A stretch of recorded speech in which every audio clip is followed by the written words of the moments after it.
Like I tell you, you can either waste your time with them or you can, what? Right, with the queen, get her done paradigm. All right, so we only have, about 7 minutes, so let me go ahead and jump into it. Okay, here we go. I'm laying this back again here, and we're going to go back to, all right, so our strategic implementation plan. Again, this is just somewhat fictitious. It's not really fictitious in one regard because Sydney's Farm is actually one of my strategic plans. And it's a restaurant that I'm very, very excited to open one day. Hopefully we'll, I'm going to go off on a tangent here. Hopefully, Trump won't have some type of crazy connection with Putin and white supremacists, white nationalists, and then blow up the world. And then none of this matters. But hopefully that's not the case, and good will prevail. I feel like we're in a real life Avengers movie, and we don't really have any superheroes, and I'm working on that. But we have such an issue. Anywho, let's get back to the strategic implementation plan. If you want to follow my political run, go over to See Tigress Run. Yay! Okay, so strategic implementation plan for Sydney's Farm. All right, we see the line of business. We already have that. We have denoted the high level. Those would be the goals, right? Because we talked about how the objectives would be sub-tiered under those goals. So we need to have the governing North Carolina General Statutes listed first. And of course, there are going to be additional codification for your municipality depending on what city you are in. And right now we are focusing our intentions on North Carolina and Charlotte or Greensboro, considering, the areas of my connections, if you will, or most notable connections. If you have questions about your specific municipalities, this is the time to get in contact with me. Yes, if you reach out to me for very specific coaching, there is a cost involved, but feel free to give me a call. We can at least have a free consultation and determine your needs and go from there. All right. Okay, so now we go from the North Carolina General Statutes and then, of course, the codification with the North Carolina Department of Health and Human Services, which, of course, is a nod back to the North Carolina General Statutes, Chapter 130A. Then we go to the Cost of Goods Sold Comprehensive Organizational Chart. That is something that you do not often see in a strategic implementation plan. That is something that is normally separate. This is the beauty of actually having a consultant like me who has actually owned several businesses successfully and has failed at some businesses, because that's a very relevant experience as well. It is pertinent to know someone or have advice from someone who has also failed. It makes sense. You need both, you need both perspectives, okay? And it's not so much as that I failed, but the business itself, based on certain circumstances, it did indeed fail, okay? And you also have me as an economist. So you have this wealth of expertise in one area. It's a one-stop shop. Okay, so the reason why it's so important to put your cost of goods sold comprehensive organizational chart in there, number one, is because I've already set the tone for it, because it was our second week's topic, right? Okay.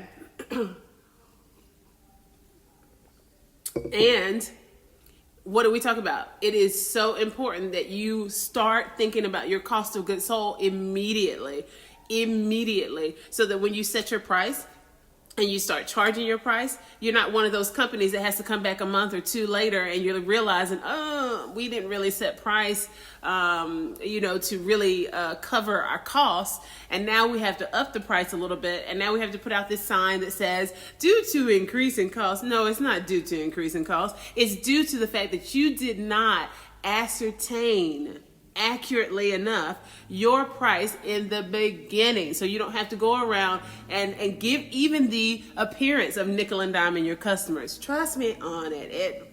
This paradigm works, okay? So number one, we talked about insurance. Highly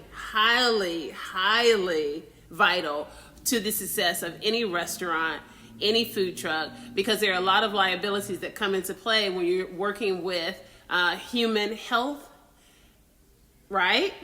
Food and sanitation. You may very well expose yourself to lots of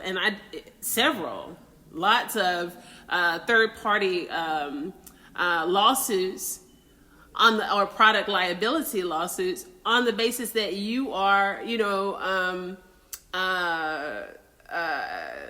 the individual who's producing whatever it is. And if you're pre-packaging it, like I said, with regards to product liability, maybe not so much as anything that you would get as far as inputs. Like if you get, Cisco, that's the name of the food inputs company I was mentioning before. I had an account with Cisco a bunch of years ago for the restaurant, okay? So if they provide you buy your food product from them, say it's the frozen wings or frozen chicken tenders or whatever it is, okay? You buy it from them. If there's some contamination from their end, or the contamination comes from the manufacturer, okay? You can offset that liability, absolutely. But initially, you may find yourself in a lawsuit that you will have to defend against for the reasons that I'm saying. That maybe if it didn't come from, the contamination didn't start at your establishment.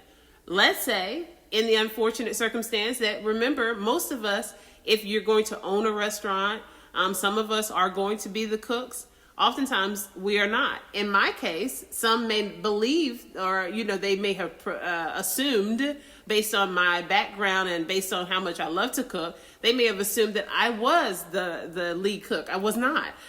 There was a gentleman who was the lead cook. And he actually did. We did have one particular incident where there was a bit of a scare. It was something that was taken care of very quickly, but every restaurant kind of goes through that experience of, the scare of some food, sanitation, or contamination issue, okay? So insurance is highly vital. Of course, if you're going to have a food truck, you're not just getting it just for the sake of, when I say vehicle insurance, you're not getting it for the sake of just driving it. There's vehicle insurance that is applicable to that of a food truck. Look into it. I will provide some resources as much as I can.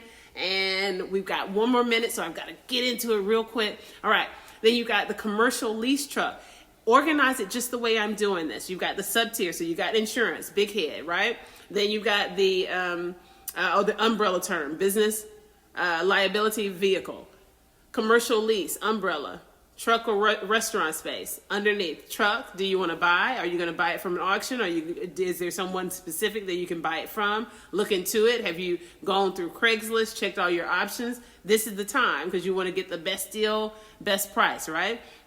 Whether or not you're going to lease it. Do you feel that this is an area that you don't want to take any risk in, and you just want to lease it, and then you put it back into your cost of goods, which is the cost of that lease, back into your price. All right. Then same thing with the restaurant space. Are you buying a food truck that someone is just like saying, oh, you know what? I just no longer want to do this, or I've retired, or someone has passed away, and you're buying it from an estate sale? Are you upfitting this restaurant? Is this restaurant going to require upfit or an overhaul of the kitchen? Is your kitchen hood in good working order? Are the implements in that kitchen in good working order? You can't just say, oh, you know what, I saw this, there's an old Taco Bell, and it's, it's on South Boulevard, and it looks awesome. I'm just going to just, knock on the door and, and say, hey, I've got money. Let's make a deal. That you have to do your research. You need to find out if there were any previous liens on the building, how that commercial landlord has conducted business with other tenants, and you can find that very easily via searching the court records for any type of civil actions that have been filed against the landlord, or the landlord against the tenant. You can go to through the Health and Human Services, and you can determine whether or not there were any violations at that particular site, and for what reason. There may be specifics as it relates to the drain, plumbing, all types of things. These are the things that you need to know and you need to delve into. And I'm going to add that also to the list as well.